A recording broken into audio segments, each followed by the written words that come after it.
House Speaker Martin Romualdez assures the public that President Ferdinand Marcos Jr.'s approval of reduced rice tariff would not result in the flooding of importation.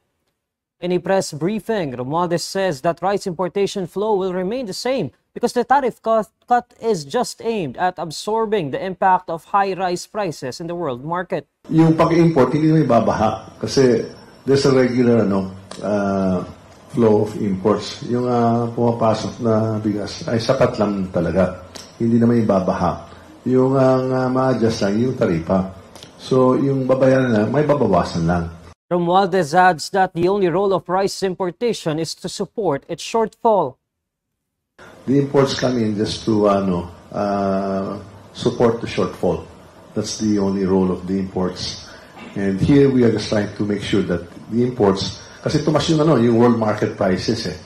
Kaya sinasagpan lang natin sasabihin ng ating presidente kasi tumatas masyado yung world prices para hindi masyadong ma-affected yung local market prices. Binabawasan yung tarifa para to absorb. Romualdez reiterates that support to farmers would continue as the provision of assistance through the Rice Competitiveness Enhancement Fund would go on.